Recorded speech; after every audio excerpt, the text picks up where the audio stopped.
আসসালামু আলাইকুম। নামাজ পড়তে আসলাম সৌদি আরবে, ঈদের নামাজ। সকালবেলা 5:30টার সময় জামাত, এজন্য আগে বের হয়ে আসছি। এদের দলে দলে মানুষ আসতেছে নামাজ পড়তে।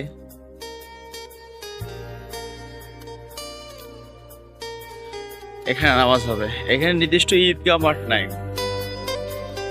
এইখানে একটা বাসার মতো আছে, এখানে ভিলা বলে বাংলা, এইখানে ভিলা বলে বাংলাদেশে, ওই বাসা বলে আর কি, কলোনিও বলা যায়। এইখানে নামাজ হচ্ছে। এই যে কত গাড়ি, এগুলোতে দূর দূর থেকে মানুষ আসছে। আমাদের বাংলাদেশের মতো না যে ইচ্ছা করলো আর জামাত দিয়ে দিল, আপনার ঈদগাহ মাঠ দিয়ে দিল। এখানে ঈদগাহ মাঠের কোনো সিস্টেম নাই। এখানে একটা নির্দিষ্ট জায়গা নামাজ পড়তে হয়, কমপক্ষে 10 কিলো দূর থেকে মানুষ আসছে।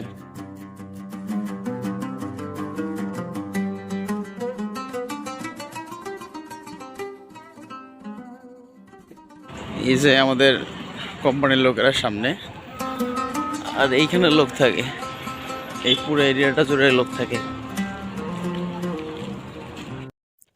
বাংলাদেশে যখন কোকা-কোলা বয়কটের ডাক দিছে, আর আমাদের বাংলাদেশে কিছু কিছু মানুষ সৌদি আরবকে ইসলাম ধর্মের একটা আইকন মানে। বাংলাদেশে কিছু মানুষ এখনো ভাবে যে সৌদি আরব যেটা করে এটা ইসলাম, কিন্তু দেখেন আসলে এটা না। এই ভুল ধারণা থেকে বের হয়ে আসেন। সৌদি আরব অনেকটা ইহুদি পন্থীদের মতো চলে। সৌদি আরব আপনার, এটা বলা ঠিক না, কারণ কয়েকদিন আগে আমাদের বাড়ি, এখানকার মানে আমাদের এলাকারই এক ওয়ার্ডে উনি ইসরায়েলের বিপক্ষে কিছু একটা ভিডিও বানানোর কারণে ওনাকে পুলিশ ধরছিল। যাই হোক, আমি এটা না বলি। মানে এখানে আমাদের বাংলাদেশে যা হয় তার থেকে পুরোটাই উল্টা। এরা ইসরায়েলকে তেমন কিছু বয়কটের করে না। এখানে আপনার ইসরায়েলি পণ্য যেমন Coca Cola, Pepsi, 7 Up, Nestle, Mister Noodles হরদম চলতেছে। তো নামাজ পড়ার ফাঁকে একটু ওইখানকার সুপার মার্কেটে গেছিলাম। আপনাদের সেই সুপার মার্কেটটার ভিডিওটা দেখাচ্ছি আমি। সব কিছু আছে, হ্যাঙ্গার, চামচ, একটা করে দাম দেখুন। এটা হলো 15 রিয়াল।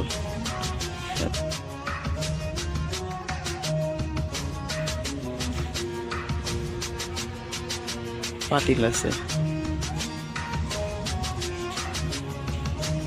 আর এই যে ইসরায়েলি পণ্য, এটা কেউ কিনবেন না।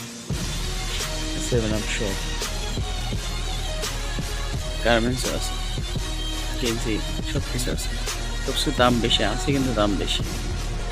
সৌদি আরবের মতো দেশে পেপসি চলে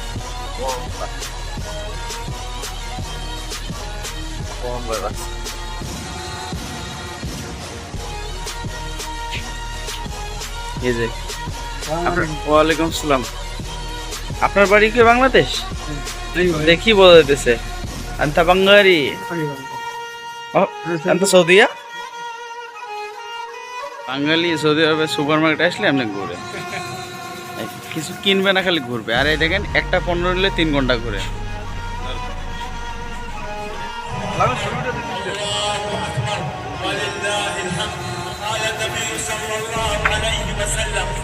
لرجل وهو يعز واغتنم خمسا قبل خمس شباب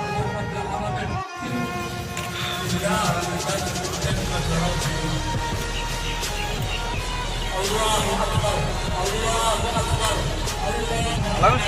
الله اكبر ولله الحمد. قال النبي صلى الله عليه وسلم لرجل وهو يعز واغتنم خمسا قبل خمس. প্রবাসী ঈদ, সকালবেলা নামাজ পড়তে গেলাম, আর এখন আইসা ওই বসে আছি। এর থেকে ভালো ঈদ আর হয় না ফ্যামিলি ছাড়া। যা হোক, তাও ভালো থাকার চেষ্টা করি এই দূর প্রবাসে। আমি না, আমার মতো অনেকে আছে ভালো থাকার চেষ্টা করে, অভিনয় করে। আমার মনে হয় বাংলাদেশে মেরিল প্রথম আলো যে পুরস্কারটা দেয় এটা প্রবাসীদেরকে দেওয়া উচিত। কারণ ফ্যামিলি ছাড়া ঈদ অনেক কষ্টকর। এখন যদি ফ্যামিলিটা থাকতো আমার, তাহলে আমি কিছু না কিছু করতাম, বাবা মার সাথে কথা বলতাম, ভাই বোনের সাথে কথা বলতাম। কিন্তু এখন দেখেন নামাজ পড়ে আসছি এইভাবে, আর রান্না করছি নিজে নিজে, একটু পরে হয়তো খাইয়া যদি গল্প গুজব করলো রুমের মধ্যে সবাই মিলা করলো, তাহলে না হলে তো ঘুমাই গেলাম। এটাই প্রবাসী ঈদ। তারপরও আশায় আছি কোনো একদিন সফলতা নিয়ে বাড়ি ফিরবো ইনশাআল্লাহ। সবাই আমার জন্য দোয়া করবেন। আসসালামু আলাইকুম।